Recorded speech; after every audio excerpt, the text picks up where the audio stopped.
Hello, insiders. This is Dr. Nancy Trimbley with your Healthcare Arsenal podcast. This podcast is designed for that person who knows that there's a better way towards health and wellness. They just don't know what that better way is.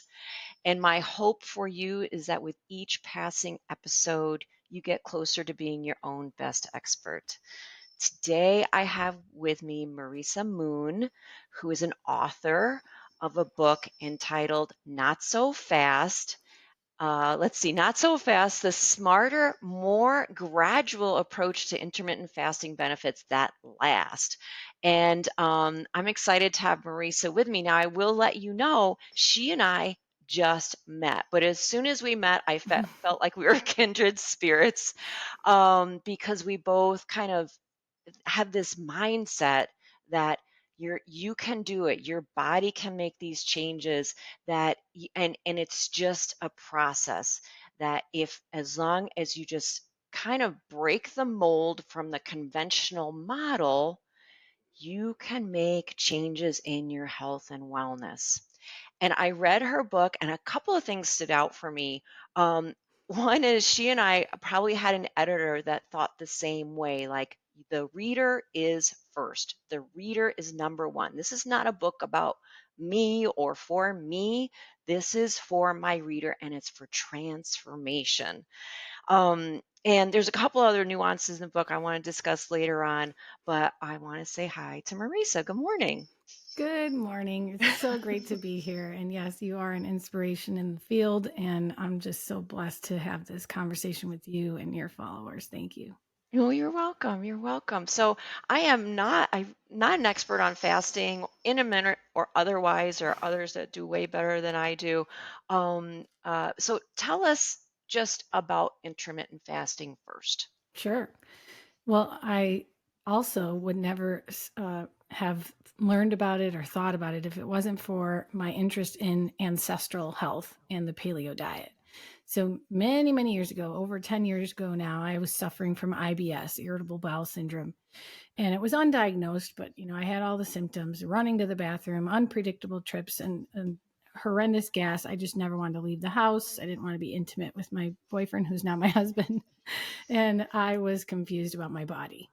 I was looking for answers, and I stumbled upon this amazing podcast at the time. This was really ahead of its time. And these dietitians were talking about the microbiome and food sensitivities. And this was all the first time I ever heard of such things.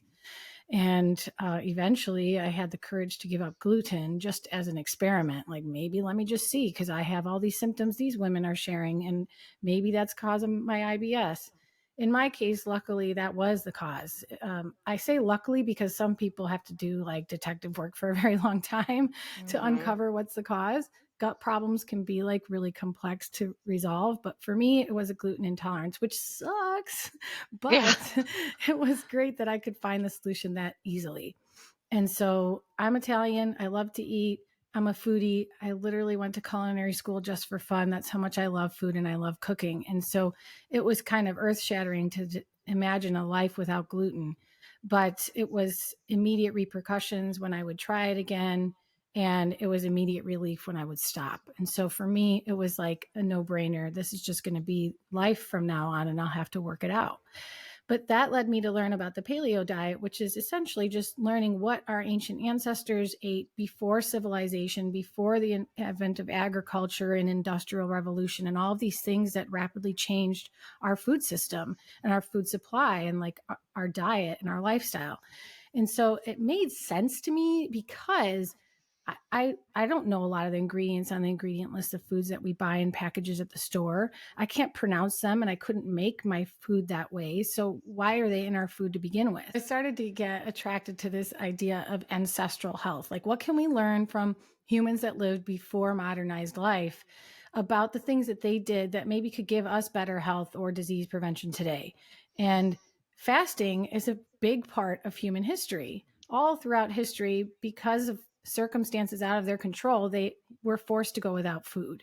That makes And sense. I never thought about it, but that is completely makes sense. Yes. yeah, so honestly, our bodies are designed that way, like on a DNA level. Okay. Our genes expect breaks from eating.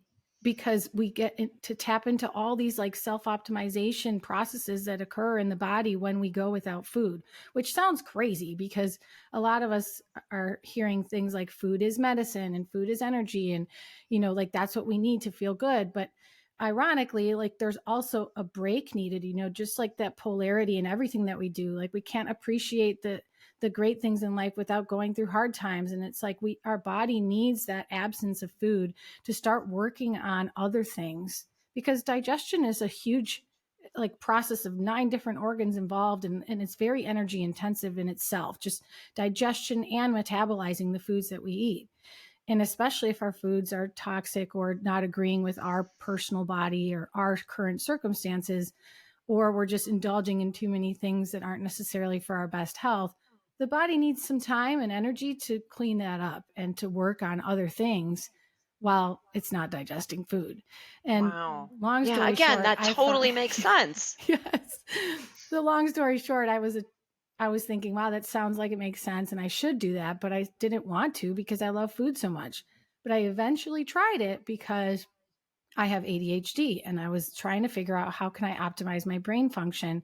And there's lots of research about fasting and ketosis for the brain, especially because of epilepsy and other neurological conditions in children. And so I was able to kind of draw these conclusions, like maybe my brain needs me to prioritize that in the morning when I'm trying to get my work done, instead of requiring digestion, which pulls away resources from the brain and the areas that we need for really Mhm. critical thinking and self-management. So it worked. And, I've tested that theory too. It did an EEG on my brain when I'm fasting, when I'm not fasting. And it was really cool to see the results because I was like, yes, this is Wow. what I'm experiencing. Wow. Yeah. That is so cool that you were able to actually test what you were feeling was happening with a literal medical test on like black and white or red, green, and white, whatever it is. That is so Yeah. cool. Fascinating. Wow, it is fascinating. And I am a big proponent of what is right for your body. In our Undercover Vitality community, my course Instant Yes is there, and that allows you to tap into your inner knowingness, which we all have. It's our connection to the earth, it's our connection to each other, and what is right for me right now in this moment. And the course is designed around supplements, but then you can start using it for food types. And in this moment, what is right for me? Yes. And we're all different, and it's not okay, food should not be a choice made on political reasons or spiritual reasons or any other reason other than what is right for my body, because we are a natural biological being and food is biology, and it's that mesh together. And Mm-hmm. it's fascinating to me to hear from people as I start to learn these instant yes talents, which we all have, what feedback they're getting. Mm. I did a short video clip the other day. I had a potato and a cigar. Potato and a cigar. The potato, not good for me. Cigar was good. Why? Wow. I know, I know. And maybe not a physical reason, maybe a spiritual, social reason. That's kind of what I kind of brought it down to. So yeah, and we are all such a mix of genetic background, genealogy. When you get your 30, was it 33 and 23 and me? me. 23 23 and and me. Sorry, me. I'm a biologist. I should know that. 23 and me. And we're all like such a melting pot, Oh and yeah. you don't know what is your prevalent need based on your genetic makeup. Like, how would we know that, Yeah, I that, mean, we yeah. mostly have a lot in common. Like, let's just say in general, like the human genome in general has not changed too much. And that's part of our problem. It hasn't evolved with how quickly our times have changed and our environment has changed.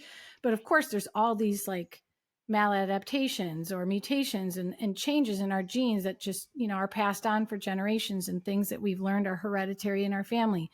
But there's a saying in epigenetics, like it's the It's Well, the basically, environment. it's the environment, yeah, that pulls the trigger, right? Right. Genes load I the like that. gun The in the environment environment. pulls the trigger because Yeah. our genes, people think, oh, it's because I'm genetically like this, but it's the environment that triggers certain genes to turn on or Yeah. turn off. Like my gluten Hmm. intolerance. All of a sudden, I'm 28, 29 years old and I'm intolerant to gluten all of a sudden. I mean, it's like my whole family could be susceptible to the same thing, but it was just the perfect storm at that time that led to that experience for me that changed my life forever. And so we do have a lot of like empowering gifts from understanding our genes on an individual basis, like 23andMe. But I think there's a lot more to be said about what the consumer can extract from that information versus what that company is giving us. Like when you do 23andMe report, you're going to get this report that they give you that gives you a lot of surface level stuff. Like you probably don't like toothpaste and you probably don't like cilantro. And you're like, Really? this is not helpful. Yeah. Now, of course, there are certain genes for cancers or Alzheimer's that maybe run in your family that you did that test for. And now you know you don't have that gene or you do have that gene. So in some ways, it gives people what they're looking for. But a lot of my clients and myself included were disappointed in the generalized like report that they give you. But just so you and your listeners know, there is access to the raw data in your 23andMe profile, which means that you can use third-party resources that will analyze your genes from 23andMe with that raw data, and you can search them yourself to uncover even more revealing insights for yourself. So one for me, for example, was that I'm a slow caffeine metabolizer. So the CYP1A2 gene is the one that you would search for in your raw data. And when you pull that up, and you can just Google this, like how to search my raw data on 23andMe, or you can use like Genetic Life Hacks is one of the big third party companies that will process your data for affordable price. But they will like, you can find, so now that I'm a slow caffeine metabolizer, it helped me get caffeine out of my life. Like I don't need that. I already have to take stimulant medication. I take very small amount because I use fasting and my ADHD medication. And I noticed my resting heart rate is high. And I'm like, this can't be good. Like my stress tolerance was low. My PMS was terrible. All of these factors were telling me my body is under too much stress. And then I realized I'm a slow caffeine metabolizer. I'm like, okay, that's all I need to know now. Like I'm kidding myself to think that I can just have this in my system. The half-life of caffeine is like proof enough for a lot of us to lean off of it. Like it's going to be in your system when you're going to sleep at night. If I'm taking time release ADHD medication, I'm drinking more than 1 8-ounce cup of coffee in the day, I'm going to have stimulants in my body when I'm going to sleep and I'm trying to get rest and recuperate for the next day. And that's exactly what was happening to me. And so you can take your power back with this information, and intermittent fasting is a great way to do that, but you don't just jump in. And that's one of the Mm. reasons I wrote Not So Fast. That was one. That's one of my first questions. Is with somebody that's new to this and it sounds intriguing and they really want to try it. What's some of the first steps? Yeah, that's important because otherwise, fasting, intermittent fasting specifically, just falls into this big bucket of discarded health, and Oh diet yeah, like remedies I that we've tried tried. that. Never mind. Exactly. So sometimes in the fasting world, by the way, I'm just going to clarify intermittent fasting is when you're taking breaks from eating intentionally every day and you capitalize on that time you're sleeping. So it's overnight and you try to go 12 hours or more without food. And I say try because that's a starting point for everyone is 12 hours. Maybe 12 hours for you is actually difficult. And that's a sign that your metabolism is really struggling to go without carbohydrates or frequent meals. And we're not designed to have trouble doing that. So we are designed to have ease doing that. But because of the way we've been eating for most of our lives or all of our lives, we have become carbohydrate dependent. And so that's why eventually our government and large organizations told us you need to eat every 2 to 3 hours because they're like, okay, clearly this high carbohydrate is not going to work unless we keep feeding ourselves more frequently because we are literally dependent on that or we cannot function. But you're not designed that way. You're designed to be able to go with or without food and to utilize your own body fat for energy. That's what it's there for. We Mm-hmm. store body fat as a survival mechanism and as like insurance for the future. If something should happen, I have all this dependable, clean energy in my body ready to use. And many of us are walking around with 160, 50 extra pounds of it. And we're wondering, why won't it come off? Well, this is a great way for you to understand how to finally get that to come off, but you have to ease your way into it. So to ease your way into it, you start with 12 hours and you reduce your carbs and eat nourishing foods.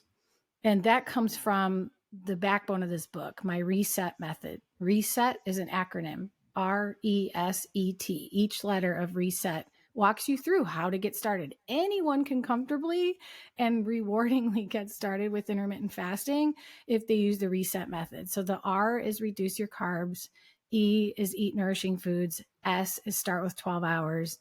The next E is extend your fasts, and the T is thoughtfully adapt. And the thoughtfully adapt part is like the more advanced part. That's how you turn it into a lifestyle. That's how you modify things so that in case you are under real stress or not getting enough sleep, you adapt your plan so that you don't overburden your body and end up backpedaling or quitting or getting unnecessary side effects that make you want to quit. So I'm going to stop there. I know I have a tendency to like get excited and like say Oh, everything, but it's great. This is let's just leave that brilliant there. information. And I can think of a few people right off the bat that as soon as this podcast drops, I'm going to say, okay, this one's for you. You need to listen to this because you've been struggling with your weight. Now, here's the other thing, and I teach in my Lean Clean Belly Routine course, which I created because of my own gut issues, probably an undiagnosed IBS, and that's how I unraveled my mystery, and that's Mm-hmm. how I teach my people how to do so. Um, and so one of the things about carbohydrates is they are self-perpetuating as because they're addictive. But you can break the addiction, and actually, it just takes a certain amount of time. I Right. say 2 weeks, and Mm-hmm. you're just really strict. Just really strict. Don't take any carbs, even watch your fruits. And after 2 weeks, you completely lose your taste for it. Like You're right. carbohydrates taste gross, they feel gross in your mouth. And it just No, takes it's it so just takes some true. You can train willpower. your taste buds. There's a whole chapter about that in my book. You can train your taste buds, and you can also like this is a dependency that we have created. You know, we have grown addicted to these foods. Like I even have a certification as a professional food addiction coach because food addiction is a rising condition that they will soon have in the diagnostic manual. I can tell you that.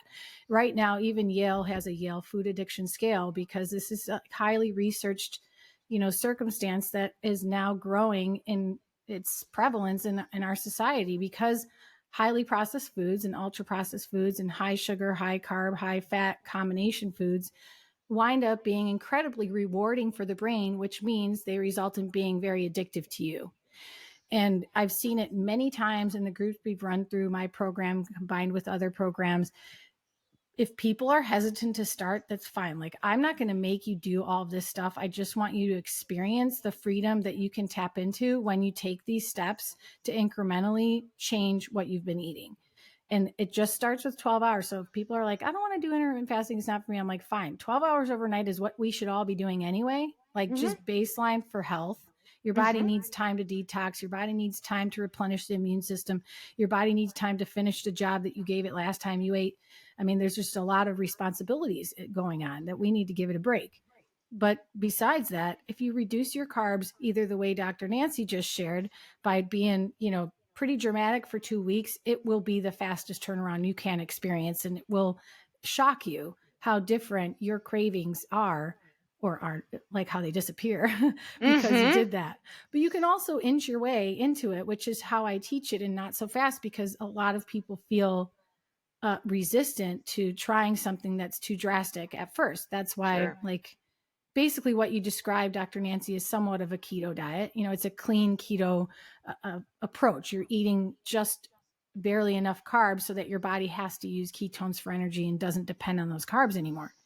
And that's great. But a lot of people might get headaches and withdrawal, may feel really tired or starving when they go through it abruptly. And I know because I ran people through the program that way at first. we did a 6-week fat loss program. We were like, we need to get them results in 6 weeks. So let's go. Right, And we were right. like, no carbs, no sugar, this is that. But we saw they were getting constipation and they were getting, headaches, and some people would stop answering our emails and didn't show up anymore. And so I was like, okay, maybe we need to Okay. be more practical. and it's the slower approach. Like my subtitle of my book was almost like the smarter, slower approach. And some of my, beta readers were like, no, I wouldn't read that book if it says slower. Smart, And so slower. that's why it says more gradual. More crap. But the point is, you've probably tried a lot of things. Okay. And so this book is for the readers who realize that shortcuts are probably not for them anymore. Okay. This is really just about making changes that you feel good about, that reward you every step of the way, so that you want to continue, so that you want to turn it into a lifestyle.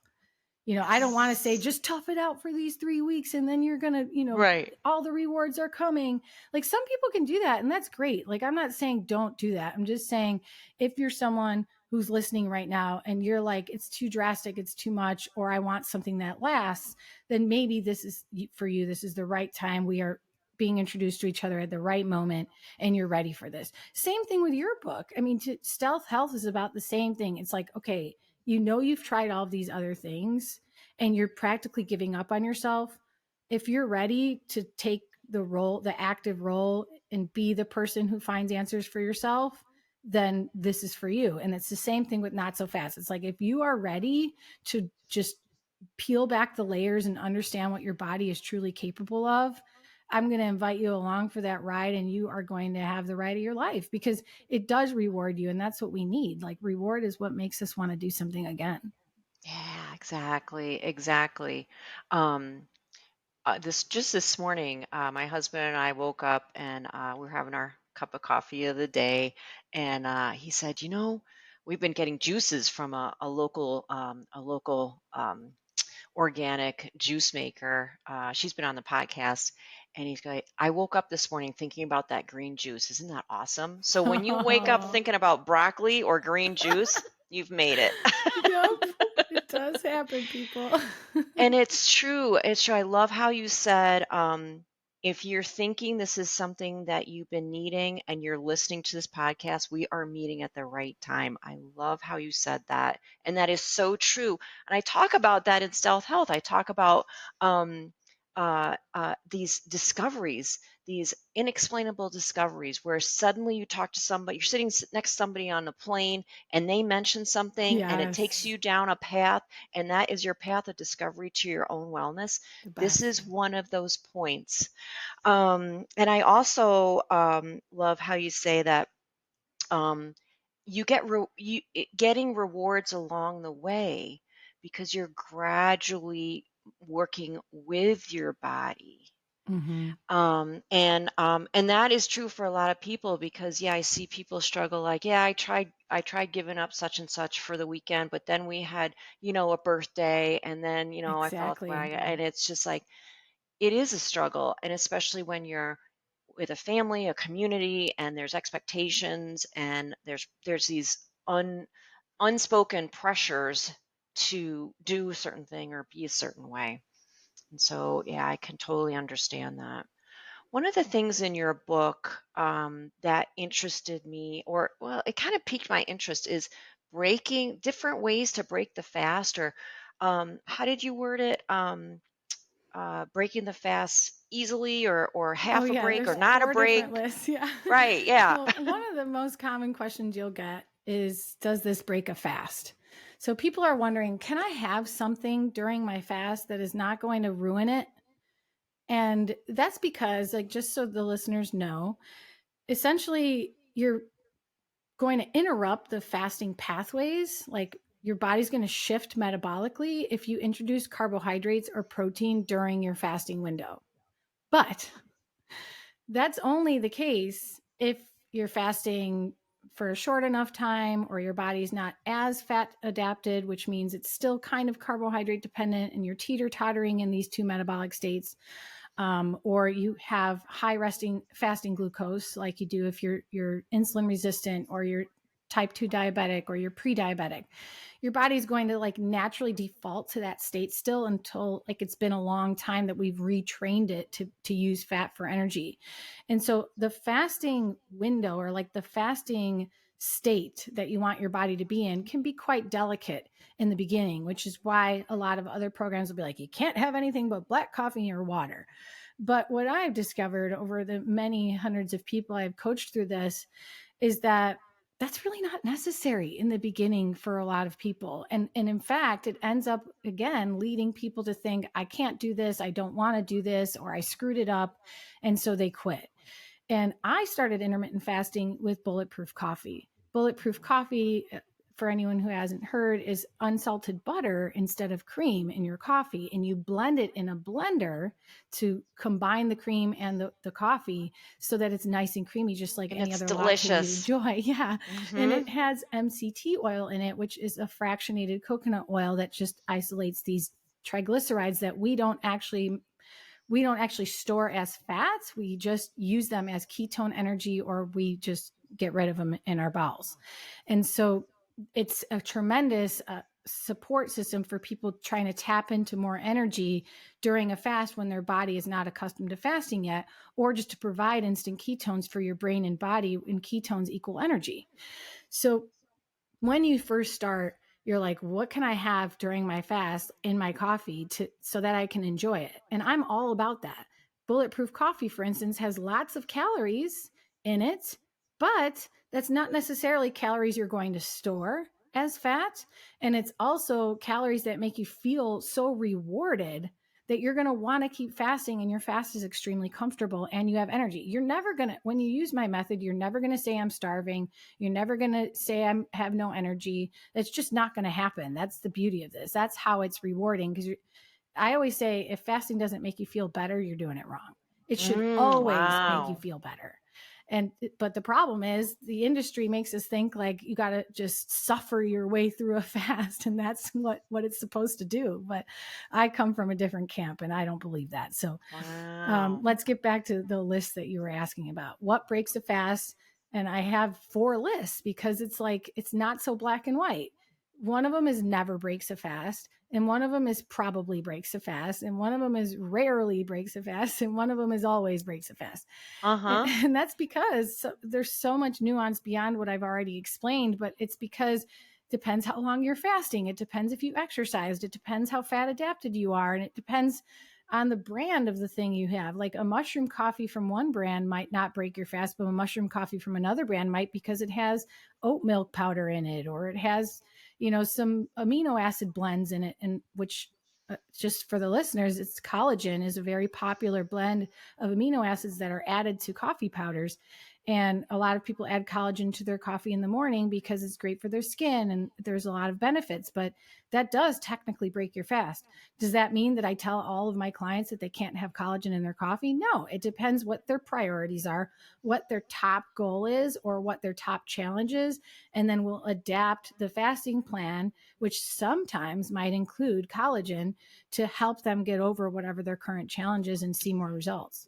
Very cool. I love that. And that takes me to my next question, actually. You are an intermittent fasting coach. You're a health coach. Um, like, just tell us about that program, because that fascinates me. In our local area, Northwest Indiana, for our people that come into the office and offering that to them. Because, like I said, I have no knowledge in that, but it would Mhm. be a great complement to the red light contour light that we use at our office. It Um, would. it would be I mean, it would just be such a great marriage to have those 2 things available. So tell me about that for my Great. knowledge. I did try the red contour light treatment. It was so relaxing. And I was like, Mhm.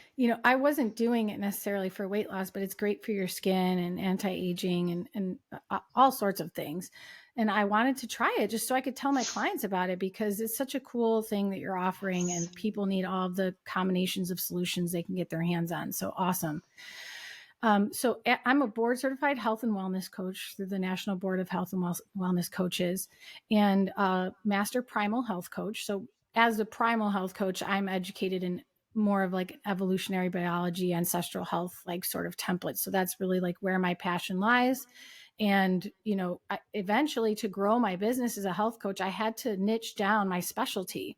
So in 2018, I decided to call myself an intermittent fasting coach.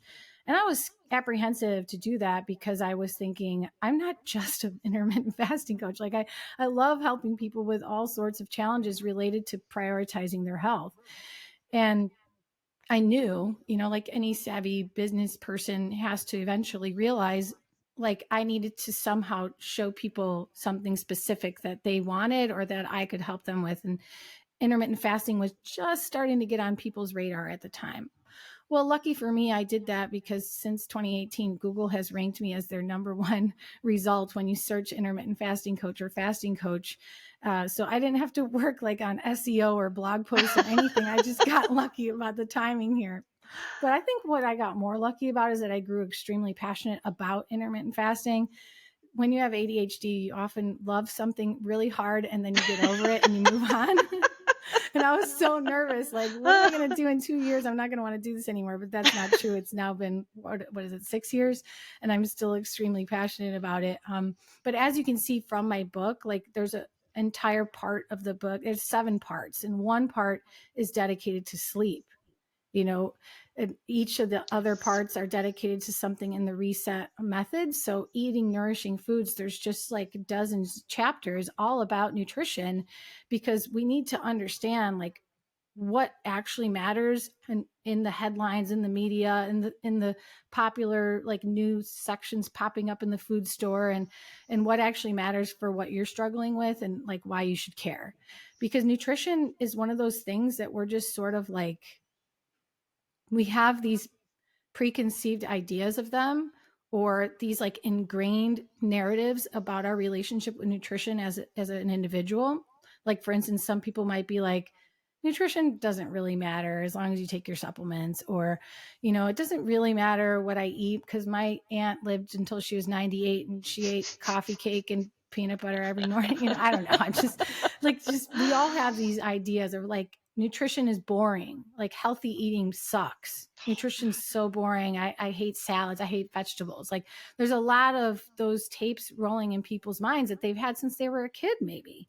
And so there's some unpacking we have to do there, and like some reframes and perspective shifts. And that's why this book had to be holistic, because like, we're just not that simple, and our lives are not that simple. And some people want to jump into fasting to lose weight, but they're not sleeping. And some people want to jump into fasting to lose weight, but they're under so much stress.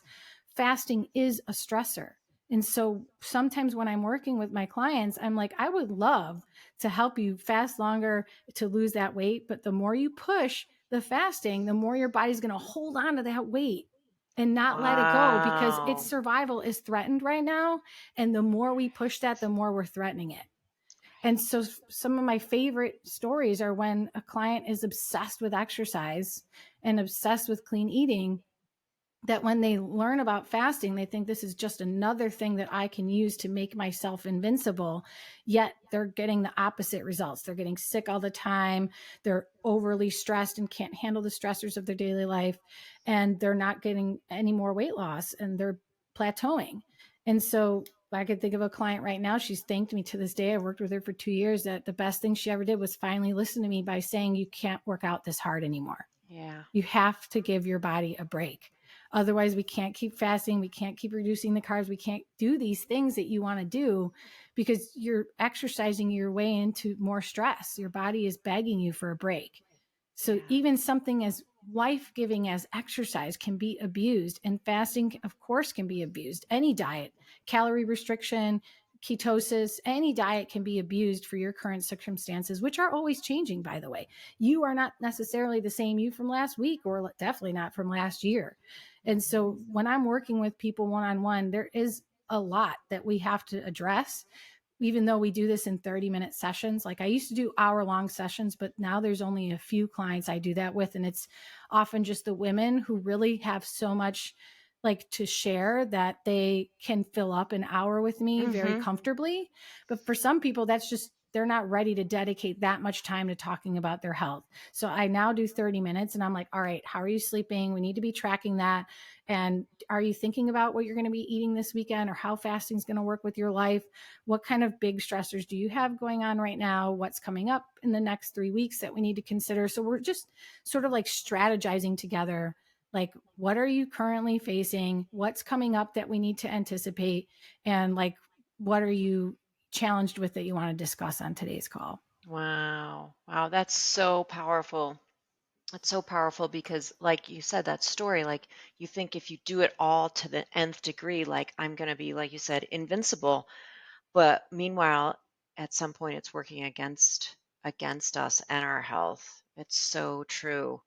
And having an expert come in and guide you is so super powerful. And people underestimate the transformation that they can have if they just bring an expert in to give a different perspective, better guidance, rather than listening and to everything on the internet and watching every YouTube Mm-hmm. video about it. I mean, Yes. this is we're talking about just you individually, you Yeah. as a person. What do you need right now? What's the right order of things for you? And let me help you and guide you. Um, yeah, it's super powerful to have an expert. I'm so happy to have you in my sphere now. This is Thank so you. exciting. It is exciting. I'm happy to have you in my sphere. And I will say that we are all, like listeners, you too, are missing personal, like in person connections. And as a health coach running my own business, I'm just behind a computer all day long alone. And when I found out about Dr. Nancy being in my community, I could get tears thinking about this right now. I said, this is too good to be true. It can't be. And then I got to meet you, and then you invited me on your podcast, and I jumping up and down telling my husband, like, can you believe she's in Cedar Lake? Like, what is happening? Because I'm in Cedar Lake too. And I don't have a big network here. I'm from Chicago. And so I've really just been missing that so badly. And so anyone who's listening, thinking about going to Dr. Nancy's practice or wanting to meet in person with a health coach instead of online, I'm sure both of us would be more than thrilled to be a part of your life too. Ah, it's so true. I got the tingles. That's so Yeah. awesome. That's so awesome. Well, Marisa, we have to wrap up. Okay. I could go on all day, but I have one final question for you. I did not preview this question. If you had a billboard for all to see, what would you write on it? I wish it was my quote, but it's not. It's Thomas Edison's quote. If we did all the things we were capable of, we would literally astound ourselves. Oh, that's beautiful. Yeah, it's one of my favorites. I And I'm not a love quote that. person either, but that one's just stuck with me for life. Wow, good. Yes. Yes, I feel like there is a great shift going on with people. They're starting to flip from dependent and especially with a big pharma really showing its like evil side more and more over the last few years. People are starting to flip over to how can I help myself? How can I help my body to be more well? What's available? And it turns out what's available is the simplest things: sleep, good food, Mm-hmm. community, loving each other, loving Yeah. yourself. Laughter. Right. Yeah, I feel like we're almost at that tipping point. It's just gonna like crash over to the other side. Yeah, I love that quote. Very cool. Thank you. So it's been awesome. I hope we meet face to face soon. And for our audience out there, this has been your Healthcare Arsenal podcast. My hope for you is that with each passing episode, you get closer to being your own best expert. Bye for now. Bye.